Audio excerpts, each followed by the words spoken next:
The name Johnny Knoxville has been synonymous with the word jackass for 25 years. The death-defying, bull-taunting, car-crashing stuntman will always be remembered as one of the most prolific and sensationalist performers ever to take a beating. And while that's a career to be proud of, mostly, it isn't the one he had in mind on a big red rocket. I'm Johnny Knoxville and I'm going to the moon!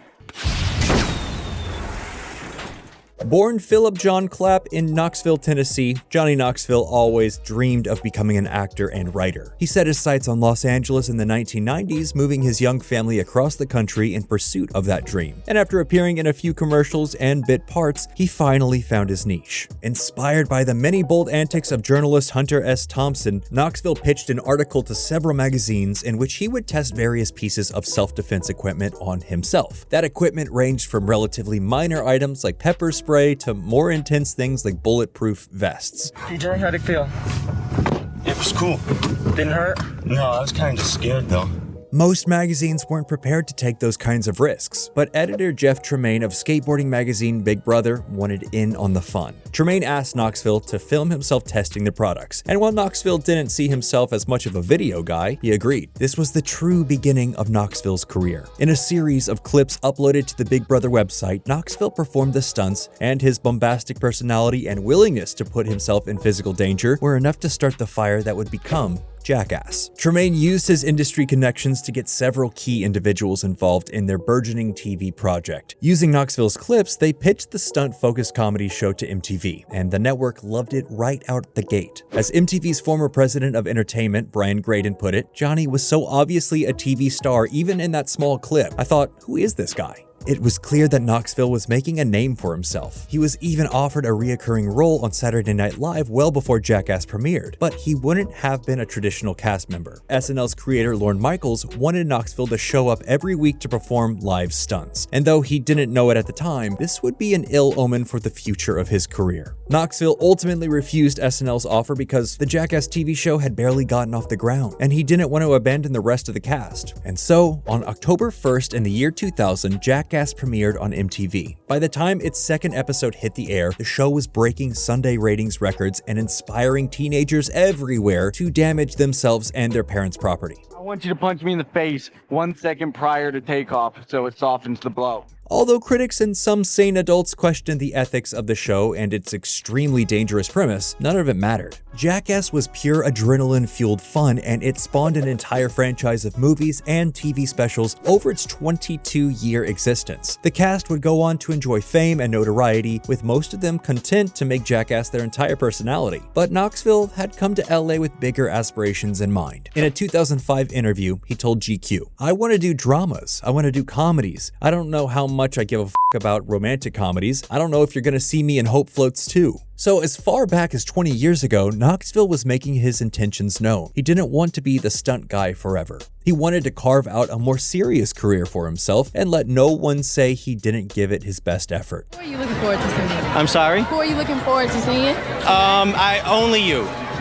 After Let's be real. the whole night just goes downhill. All right. One thing can't be argued. Knoxville is committed. He committed to every life-threatening or horrifically disgusting stunt on Jackass, and he committed to his attempt to break into serious stardom. He appeared alongside big names like Sarah Jessica Parker in Life Without Dick and Tim Allen in Big Trouble. He pulled focus from Will Smith and Tommy Lee Jones in Men in Black 2. He then scored his first leading role in 2003 with David Caffrey's Grand Theft Parsons. But almost every role he took had one thing in common. His characters were empty-headed, hedonistic, and morally dubious comic relief, and they usually had a focus on physical comedy or stunt-related antics. It's not like Knoxville went out seeking these roles, they were just the only ones being offered to him. Every character he played was effectively the same person, and that person was basically himself. If not figuratively, then literally, like his bizarrely close relationship with the WWE. Even when he voices animated characters, he can't escape rigid typecasting. He's voiced a stuntman Fish in SpongeBob SquarePants. It's extreme sports,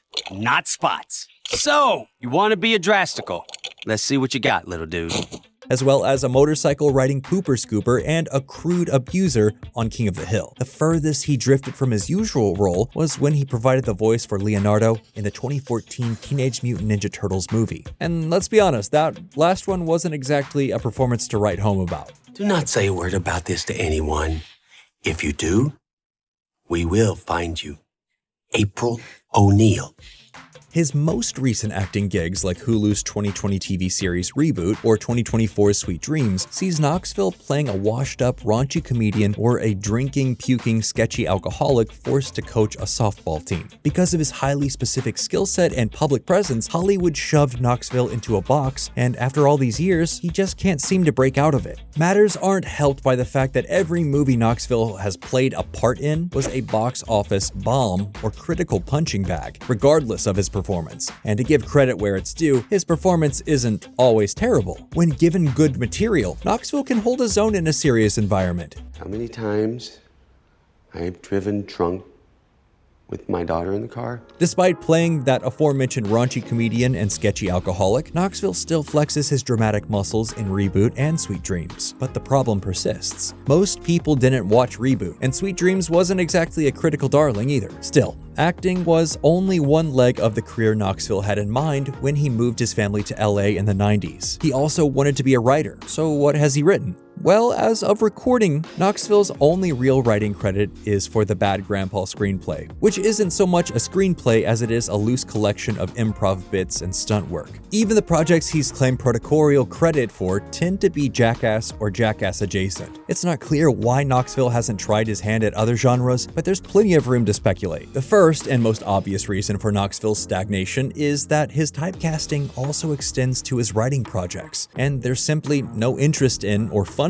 for anything he makes that isn't stunt-focused. There's also the possibility that Knoxville simply lacks the talent to write anything outside his hyper-specific niche. And then there's the incredibly significant matter of his prolonged and severe health issues. While Knoxville has sustained countless injuries while filming stunts for the Jackass franchise, I don't know, apparently I have a big gash in my head and I think I'm a little concussed. the final nail in the proverbial coffin happened in 2022. While filming the fourth and final Jackass movie, Jackass Forever, Knoxville went head-to-head with a bull and suffered a brain hemorrhage and concussion, as well as several broken bones. The accident flung the stuntman into a full-blown depressive episode, which prompted him to give up his extreme lifestyle altogether, and he isn't particularly happy about it. In 2023, he told Fortune that he had become addicted to stunt work, and when asked why he found it so gratifying, he said it was complicated, and that being with everyone, all my friends around, and it's just a real moment. But don't make me start romanticizing it. It appears that Knoxville has been chasing those real moments for quite a few years now. He was 49 years old when filming for Jackass Forever began. Since Hollywood wasn't interested in seeing him grow and develop into a real artist, he spent over 2 decades risking his life in front of a camera. And because of that, he really will be known as a Jackass Forever. And well, that's all we have for you today. Thanks so much for watching this video all the way to the end. If you enjoyed it, be sure to let us know by hitting the thumbs up button, subscribing to Nerdstalgic, and letting us know in the comments which of Johnny Knoxville's stunts you find the most memorable.